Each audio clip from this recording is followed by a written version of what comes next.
Just to do kind of like a kitchen witchery type deal is you more than likely have, I don't know, three of the basic in-home spiritual bath items that you can use today.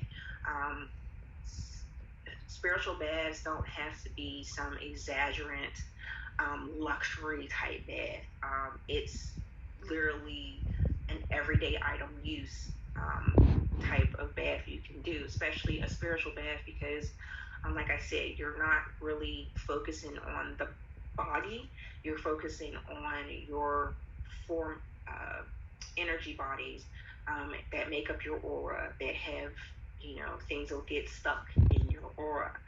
So taking this type of bath is specifically for affecting and cleaning your aura. So one of the things that you can use is baking soda. Just to go through the chemical property of baking soda, it neutralizes and balances tap water. It makes it alkaline. So what it does in a physical state is also doing for a spiritual state for your aura. It will balance your aura. So if you, with energy, neutrons, electrons, and if it's out of whack, it will pull that into whack. And when it pulls the electrical charges into balance, it will pull your aura into balance. So if there's anything there that is throwing your aura out of whack, it will dislodge it and get it out, because once again, it's purposely going to pull your aura back into balance. Another key ingredient that you can use, like I said today, is salt. So any type of salt: sea salt, Himalayan salt, kosher salt, table salt. The main component, spiritually, metaphysically, of salt is purification. So if you take a bath with salt, it's going to purify, once again, your aura. If there's anything there that is not supposed to be there, that is not of you, that is throwing you out of whack, it will purify. It will be a purification process to your aura. Another key one that most people already do use is Epsom salt. And with scented Epsom salt, once again, it causes a relaxation, a calmness when you use Epsom salt, because they have essential oils already added to the Epsom salt.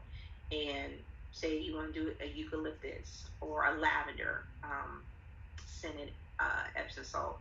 Well, eucalyptus and lavender, they already have good metaphysical properties associated with those. So you can um, use the Epsom salt scented bath to, once again, because it's salt, it's going to purify your aura, and then whatever type of essential oil that you're using that's in that Epsom salt will also be an added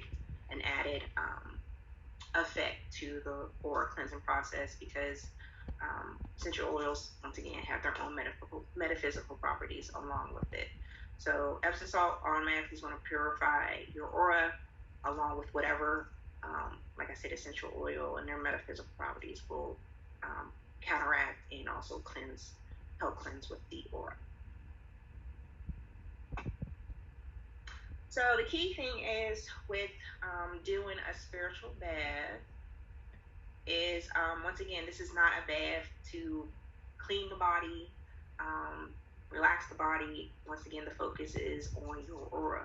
So showering to remove any dirt from your physical body, so the bath can directly work on the four bodies and the aura without debris being away, is the key thing with spiritual baths. So you want to take a shower, wash all the dirt and everything off of you before you do the spiritual bath.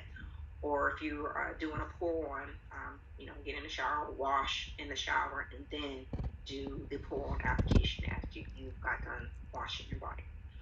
Another key thing with spiritual baths is to know your intention before you do the full immersion or pour on type of bath.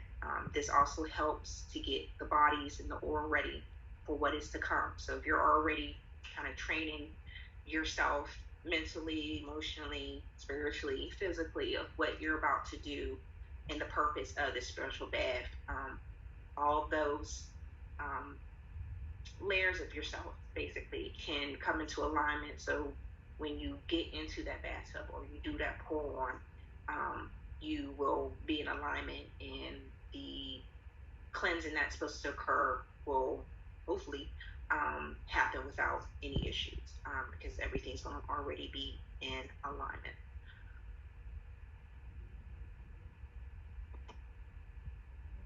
All right. Now, some of my recommendations when it comes to when to take a spiritual bath. One of the key things is to do a spiritual bath either before or after you do any major magic work.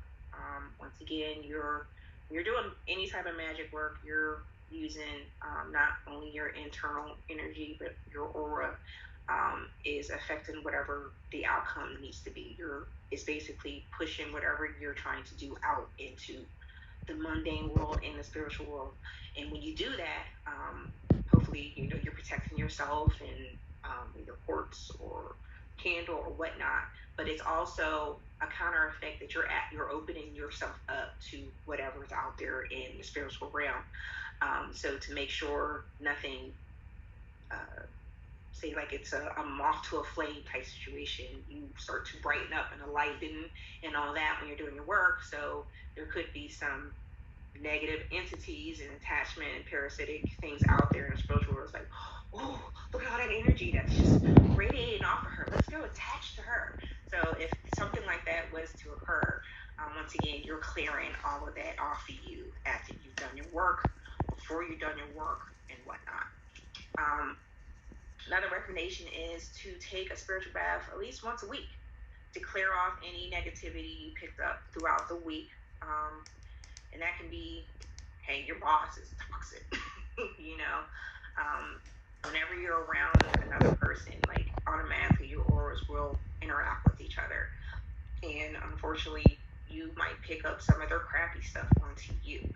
Or, I don't know, you're watching the news and you're seeing some of the tragedies that are going on in the world. That's going to affect your emotional body and your mental state. Once again, that's going to compact into your aura. Say you had a really trying day where you just felt like you was getting attacked constantly by everything, like late to work, got in a car accident, blah, blah, blah. Those are situations, once again, that will affect your aura, because those negative events could be intense enough that it would cause some type of effect onto your aura. So doing at least a spiritual bath once a week to clear that stuff off you can not only obviously help your spiritual state, but your physical, your mental, and your emotional state. Kind of ties into this. So take a bath whenever you feel off mentally and or physically. Once again, that can be stuff that's getting compacted into your aura, into your mental body, and affecting you physically. Sometimes when you're all of a sudden feeling drained, even getting like a scratchy throat or having sinus problems, that can be spiritually related. So taking a spiritual bath to clear off anything that's attached into any of your bodies, into your aura, can sometimes make you feel better instantly. That sinus problem, that scratchy throat, can be gone by the next day because it was a spiritual situation kind of converted into a physical problem. So after you've had any type of energy work done, take a spiritual bath. So that could be Reiki, a cord cutting session, a sound healing session, anything like that. Take a spiritual bath afterwards. Sometimes doing that type of work can help release the stuff that has been clogged into your body, clogged into your chakras, clogged into any of your four bodies, once again, the emotional, the mental, and your spiritual bodies. It can pull that stuff out. But once you pull it out, it has to go somewhere. Unless someone's, once again, doing some type of energy work that can reach into your aura and pull those things out. And even if they can do that, there is chances that they'll leave energetic debris behind. So the best way to handle those type of things is just do a quick Epsom salt bath, baking soda bath, something to help clear that stuff out of your aura. Another good time to take a spiritual bath is during a full moon. Full moons was released during a full moon. So one of the good things that you can do, and that would be a good monthly thing to do, start a practice doing it, is taking a spiritual bath during a full moon. And then even going as far as creating a releasing ritual around your spiritual bath during a full moon. That's a really good time to take a spiritual bath.